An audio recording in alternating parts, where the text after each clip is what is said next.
Hi, my name's Leo WT, and you have found your way to the Conversations Podcast. Conversations exist to create spiritually minded conversations about life. We desire to create safe space for dialogue and community. We desire to come together regularly and intentionally to generate conversations about life, belief, and the intersection of the two. Everyone is welcome. Amazing, Amanda. How are conversation. So, I made a post earlier, like, you know, are you ever just at the beach, slightly drunk, and you're like, man, I've been really thinking about the Old Testament. I think I might be the only person that says that, but here we are nonetheless. So, I was reading this week. There's a helicopter. So I was reading in the Old Testament this week about Queen Jezebel, which is a really random thing to be thinking about when you're on the beach in Puerto Rico. Here we are. But I was reading about Queen Jezebel, and I was thinking to myself, damn, people really just don't like strong women. And I think that's the thing that came up to me the most when I was doing this reading. I made a post about it earlier, but I was like, you know, I just need to say something about this. So basically, I always was a strong woman, and that was frowned upon, right? And then I married a strong woman, which is also frowned upon. And I just think it's like high time that someone mentions the fact of like how scared the patriarchy and the church and the institution and honestly even the government is, how strongly they're afraid of empowered women, right? And a lot of times we celebrate men for having like brute strength, right? Like they're strong and stuff. But then when women flex using their sexuality, or men for that matter, but we're talking about women right now. When women flex using their sexuality, we're like all scared of it. So funny story, in the Bible, there's another helicopter. In the Bible, right, there's actually historical reference to show that Jezebel's name was not Jezebel. She had another name, and I can't pronounce it. It was Iezvel, right? Is how it was spelled. And that name meant like devoted worshiper of Baal, or Baal, however you say it, right? Devoted worshiper of Baal, which symbolized the fact that Jezebel was faithful to the very, very, very, very end of her life. She was a queen, right? And she had actually like her own seal of authority, right? So usually it was just reserved for the kings. She had her own seal of authority, and she was making her own moves in her day, right? And people didn't like that. And so instead of her being named in history by her actual given name, which was like faithful worshiper, or faithful servant of her God, they literally changed the translation of her name to mean basically like whore or fecal matter, depending on how you translate it. Which goes to show you that the writers of the Bible were not okay with strong women, because instead of representing her as a strong woman who was passionate and capable and faithful to the end, they wrote her off as a whore.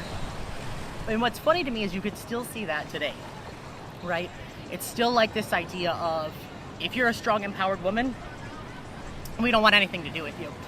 The fastest way to try to discredit a strong, empowered woman is not to discredit her intellect.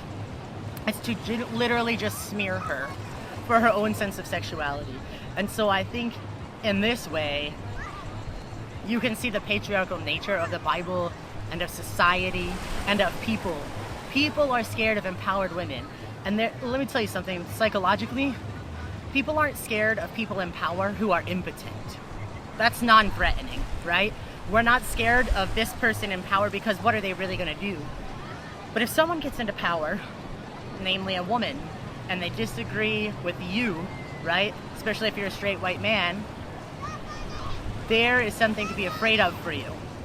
Because there's an admission that this woman, this person who is different than you, could change things. And I think you see that in modern day pushback against like people like AOC, when people want to knock her for this, that, or the other, or literally any of the litany of females who people have tried to discredit because of their this, that, or other sexual history.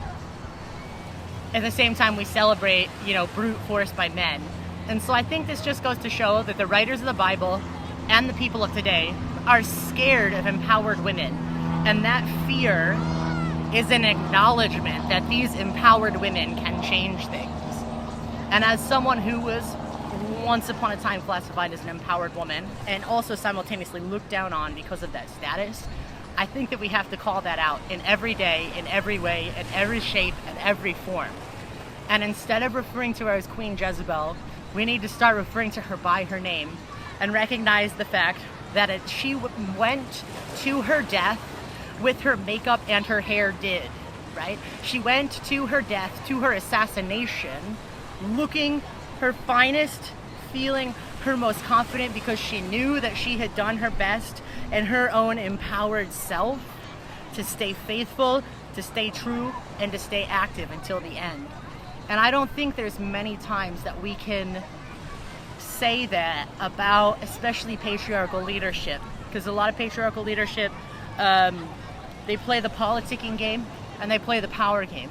But Queen Jezebel said, nope, not doing that, staying true to myself, taking care of my own, because if you read in the Bible story, she actually took measures to take care of her spouse, which is noble in and of itself. And she went to her death with her head held high. And I say all of that to say, yes, Queen, right? Because there's something that the world needs that can only be found in the empowered female. And it's time that we stop demonizing women for flexing with their natural God-given sexuality if we're going to celebrate men for their displays of brute force, right? Because brute force and sexuality, different sides of the same coin. And in some people, both of those sides of the coin are represented. But in the case of Queen Jezebel, she was faithful till the end. She did everything she could within the scope of her power, and she literally held her head high and remained proud and faithful that whole time. So I say all that to say, yes, Queen. I say all that to say, check yourself before you wreck yourself, because even the writers of the Bible were humans. And I say all that to say, question the popular narrative, especially when the popular narrative is to smear a woman who is in power and who is making change. Because you've got to question that narrative, and you've got to be cautious, and you've got to be thinking and knowledgeable about that. Because innately, society wants to take away the power of females who are making a change. The first thing they're going to do if you're a powerful female is come after you for a sense of sexuality. They're going to blame it on you, they're going to victim blame, they're going to do this, that, and the other. Don't accept it if you're that woman. And if you're not that woman, but you're someone looking in, be questioning and be critical, and know that the patriarchy fears nothing more than an empowered woman. Yes, Queen. Keep doing your thing. I'm going to go back to the beach. This has been the Conversations Podcast. Thank you so much for joining. If you have any questions or comments, or just want to get involved, feel free to join the conversation on social media. You can find us at Conversations Official on Facebook, Instagram, and YouTube. And please don't forget to rate, follow, and share this podcast.